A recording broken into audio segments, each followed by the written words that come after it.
Hello guys, আজকে তোমাদের সামনে আমি একটা নতুন রেসিপি নিয়ে এসেছি। আশা করি সেটা সবাই জানা আছে, তবু আমি আজ তোমাদেরকে দেখাবো যে রেসিপিটা কি। রেসিপিটা হচ্ছে আমড়ার চাটনি।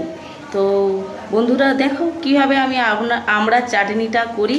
তোমরা দেখো, যদি ভালো লাগে তাহলে লাইক করবে, শেয়ার করবে। বন্ধুরা তোমরা কিন্তু আমাকে লাইক আর শেয়ার করছো না, আর সাবস্ক্রাইবারও করছো না। তো আমার যদি কিছু ভুল ত্রুটি হয়ে থাকে তোমরা বলতে পারো। তো বন্ধুরা চলো তাহলে আমরা চাটনিটা কি করে করি। এখন কড়াটা গরম হয়ে গেছে, এবার দিয়ে দিচ্ছি তেল।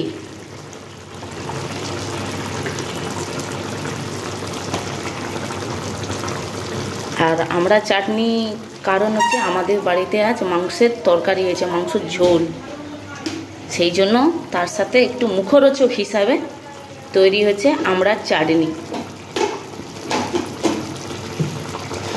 তো কড়াটা তাঁতছে, এবার দিয়ে দিলাম শুকনা লঙ্কা,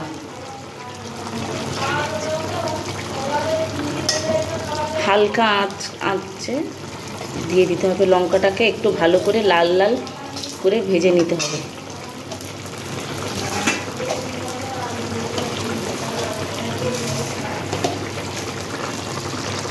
এরপরে দিয়ে দিলাম 5 ফোড়ন,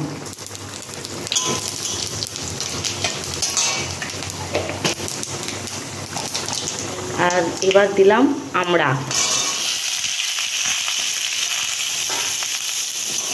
আমড়াটাকে এবার কষাতে থাকবো, ভালো করে তেলের মধ্যে কষিয়ে নেব। বন্ধুরা আমড়াটা নরম নয়, আমড়ার মধ্যে চিপ চবড়া হয়ে গেছে, গাঁট হয়ে গেছে, তো আমড়াটা নরম নয়।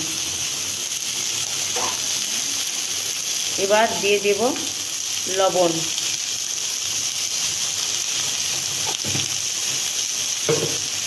লবণ দিয়ে ভালো করে কষিয়ে নেব।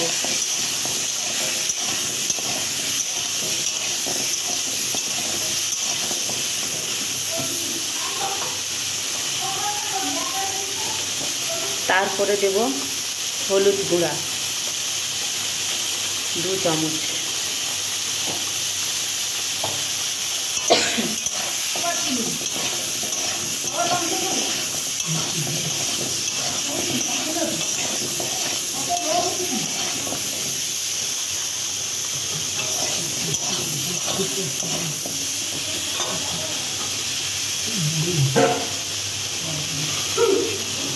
আর দিয়ে দেব এবার জল।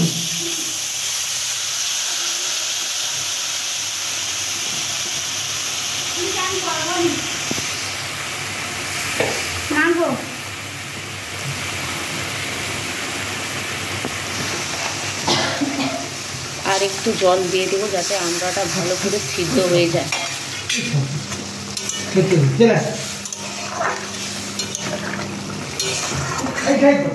আর পরে দেব চিনি। আমড়াটা সিদ্ধ হয়ে গেলে দিয়ে দেব চিনি। তো এবার ঢাকনা দিয়ে দেব। এবার ঢাকনাটা খুলে দেব চিনি।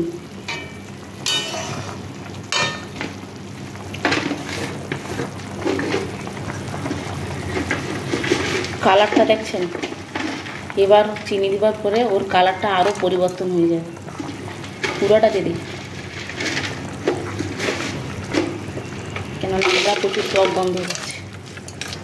আর বাতাস নেই, টক লাগবে দিদি, দাঁড়া।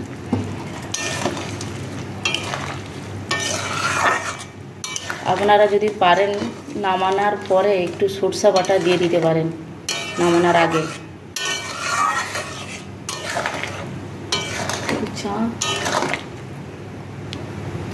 চিনি চিনি দেখ, আমার মনে হয় টক আছে, মিষ্টি। তো এবার ভালো করে ফুটিয়ে নিয়ে একটু এর যে ঝোলটা কমে গেলে আপনারা নামিয়ে নেবেন সরষা বাটা দিয়ে। বন্ধুরা আজকের যদি ভিডিওটি ভালো লাগে আর ওই রেসিপিটা যদি ভালো লাগে তো আপনারা বাড়িতে তৈরি করে খাবেন, আর আমাকে জানাবেন যে ভালো হয়েছে না ভালো খারাপ। আর আজকে যদি ভিডিওটি ভালো লাগে তাহলে লাইক করবেন, শেয়ার করবেন এবং আমাকে আমার চ্যানেলটিকে একটু এগিয়ে নিয়ে যাওয়ার জন্য সাহায্য করবেন। তো আজকের মতো টাটা।